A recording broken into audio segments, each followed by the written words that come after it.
Right. So this is the last topic as we round up the first part of our syllabus. So the topic is on human trafficking. And what is human trafficking? It is the illegal movement of people and children for the purpose of exploitation and sexual activities. That's trafficking. I like this movie starring this actor called Liam Neeson. The movie is titled Taken. Yes, it's about a guy who loses his daughter in Paris. Like, she had gone to travel so that they could follow a rock band across Europe. So their starting point was Paris. So she was abducted by Albanian human traffickers, you know. So what those human traffickers in that movie would do was to turn them into prostitutes. They could drag traveling young women and turn them into prostitutes, you know. So there are international treaties signed by governments to control human trafficking, like the United Nations Convention, Transnational Organized Crime. There is the protocol to prevent, suppress, and punish trafficking in persons, especially women and children. There's the Zimbabwe Trafficking Persons Act. I think it's chapter 9,25, if my memory serves me well. So the reason why people are trafficked, what happens from the point they are trafficked henceforth, they are given false promises. We have seen mamwe South Africa kuti nauti unoda zvemodeling kayo handi unoita zvemodeling kana zvemakeup ku South Africa makutosvika utongona makutobvariwa mapassport matomu nechimwe chirumu makutonzi haimi makufanira kutogara panapa muchimiswa doro mukutorara nevarume nekuita sei. So they will be promised a good life. So they take advantage of the people's poverty. They take advantage of the situation, you know. So they even offer good jobs. Yes, I have my sister angari kuOmen achindiudza zvaiitika ikoko kuti takatoenda chitonzi chahora mari yakati, but hey, ende team rearia vane mazidheni kama Indians aya anenge aine mamwe acho besides my Indians, like some of those Arab guys.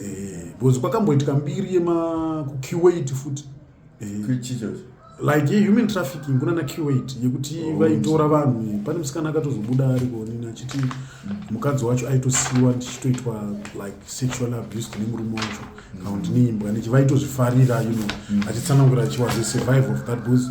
Ende pane vanhu vakatombosungwa here vaishandi vemuZimbabwe but vaishandira kuKuwait embassy if I'm not mistaken. Vamwe vacho vanenge vachitori kujeri up to now because ndo vaiita madhiri acho achinolinga nevanhu because vainotengesa vanhu. So waitengeswa as a maid, but maid wacho matsanangura aita hanzvadzi yangu yange bhori kuOmen hanzi kunopisa here zvafanira kuna Dubai kuti kunogona kusvika 50 degrees if I'm not mistaken. Kunopisa zvingaita nziwa vanenge ine ma-air conditioners marumu iyo nongosi and you work kubva makuseni kusvika manheru, hapana kana time yekuzorora. So chinototi vanhu vazo-end up in that situation yekuti vanenge vachitambura, then they are offered the good opportunities.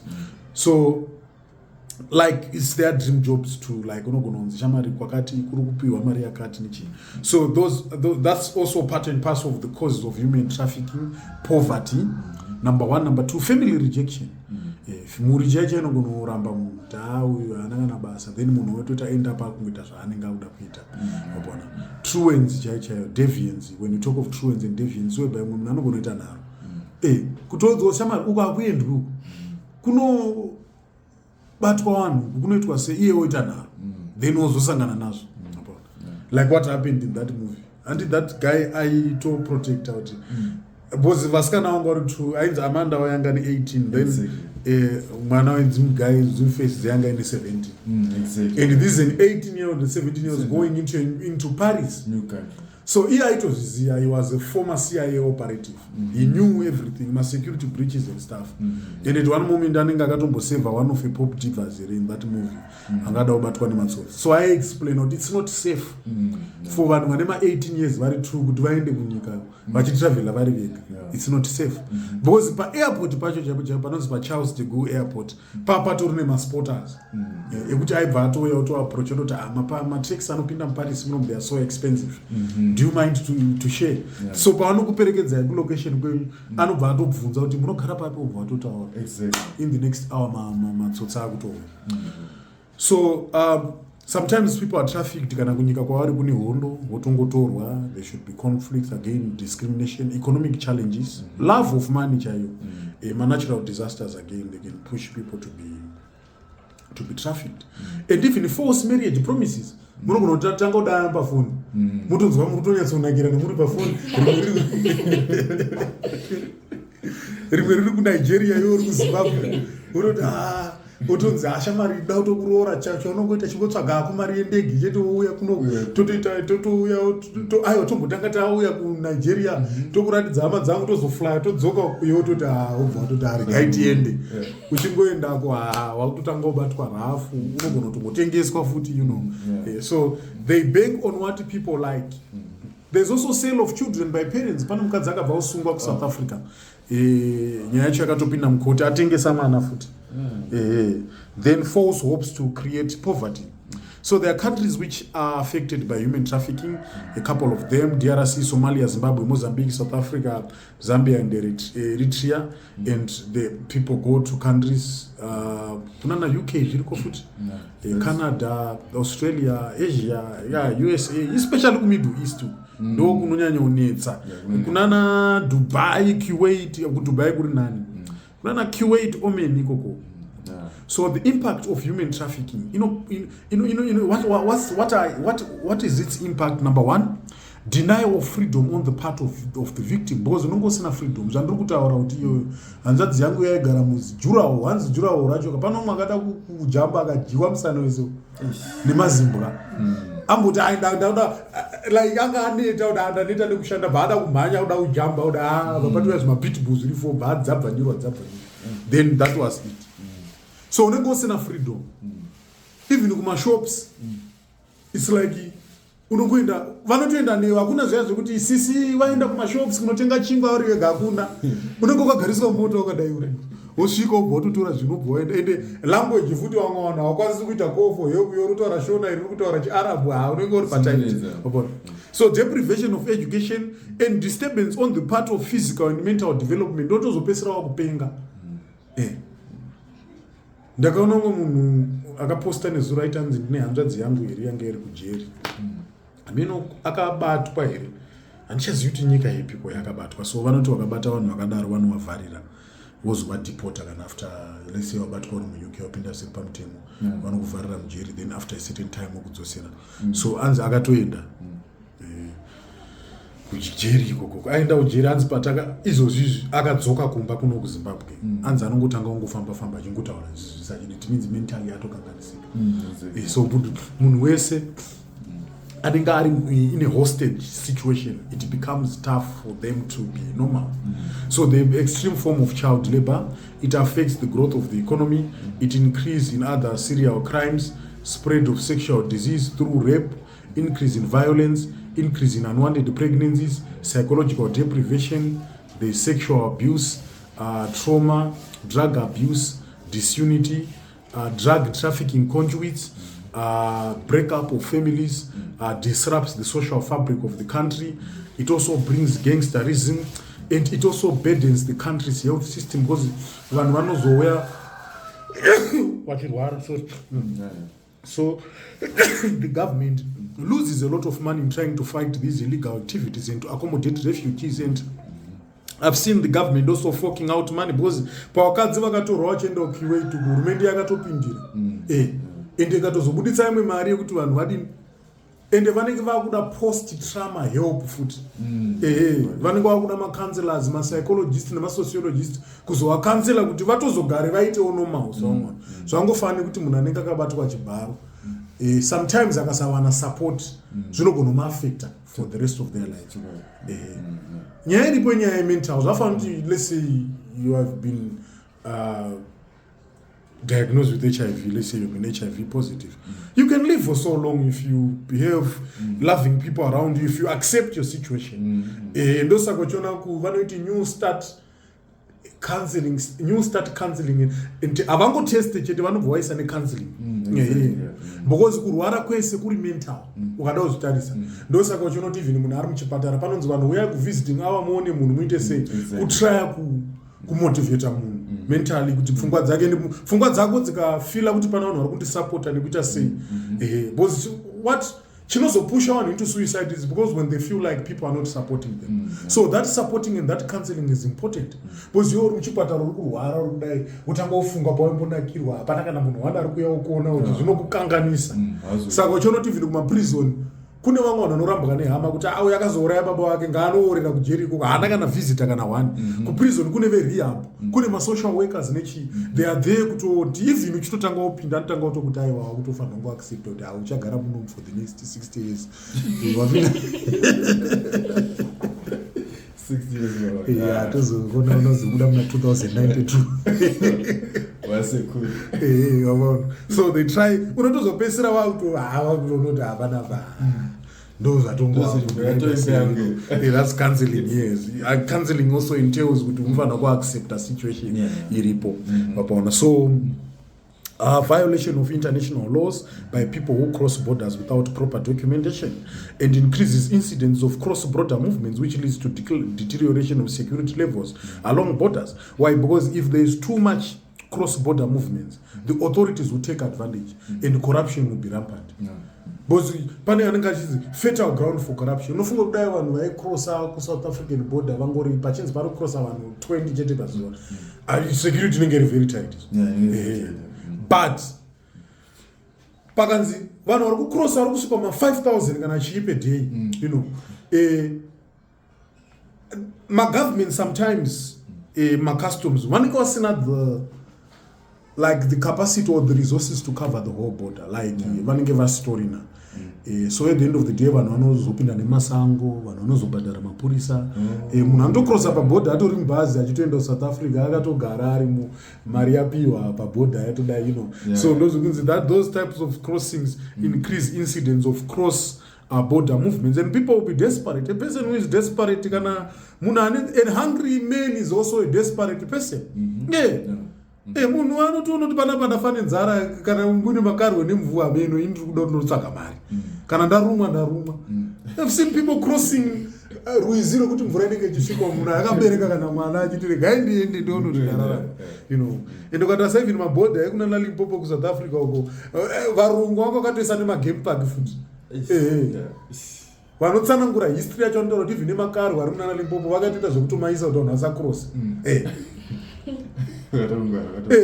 kune vanhu kune maguma futi nechiya anobatsira vanhu kucrossa kaunenge vachitoziva nzira iwo ukaenda ako uri usingaziwe mahwani ende pamwe pacho handi bhazi rinogona kusara kusaidi rinonzi dzikai moenda nemusango rozokumirirai kumberi ende kutori nevamwe vanhu makombi anototakura vanhu ozokusvitsai kune bhazi renyu that's what happens and the only country andakaona iri very strong pamaborders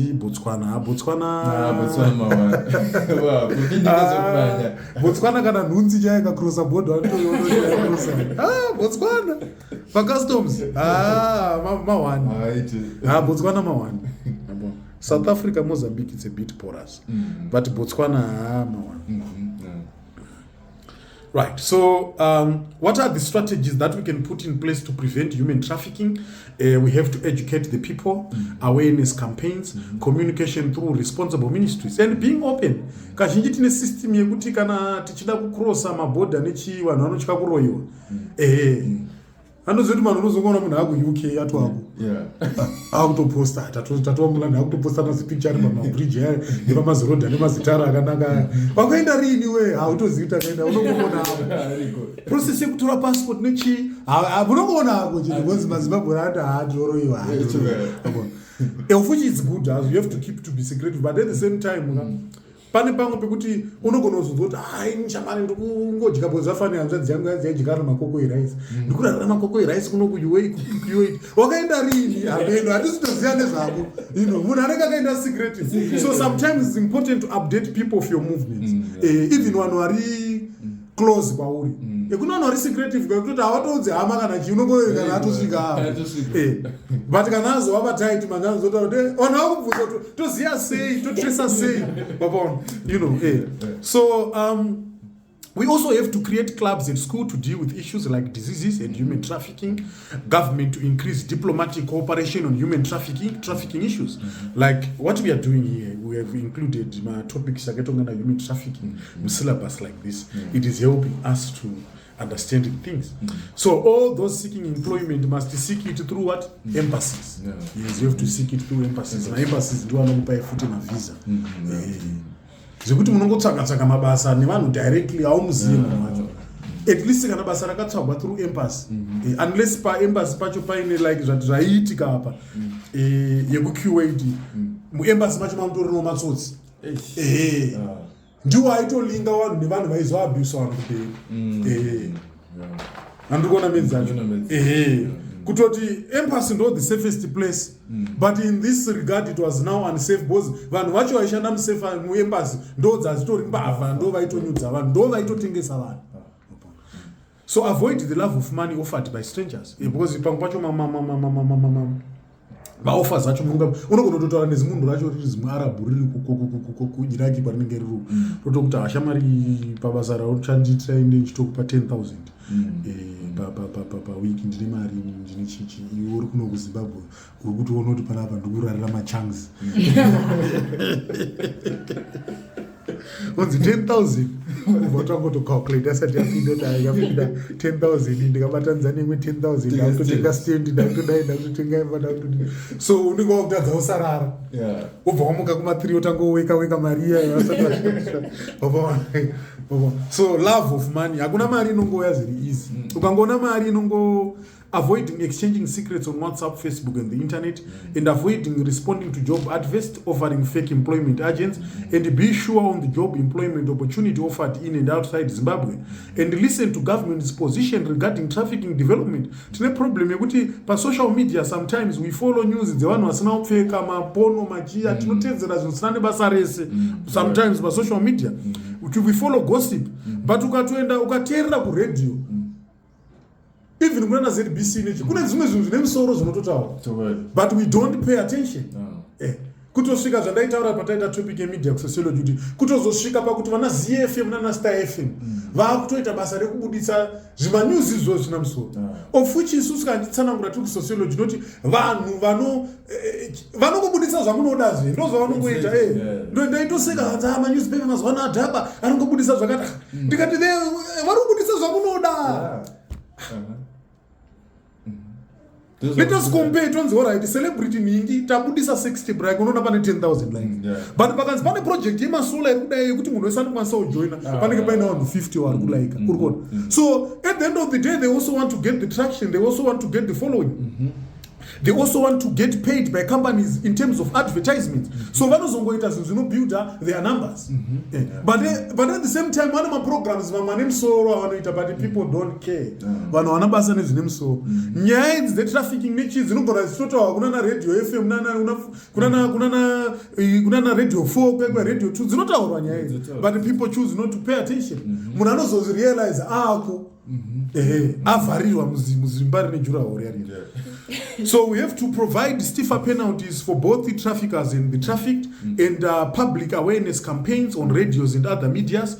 And government should educate citizens, and the government should create jobs too, and improve standards of living, and creating national policies, e.g. trafficking policies, and there should be increased cooperation between governments. Kuti government pangwacho inogona kuremerwa kuti isave vanhu vari patight, inofanira uchishanda natinoti ma NGOs, ma non-governmental organizations, and private sector in controlling what? In controlling migration. So that's it for human trafficking.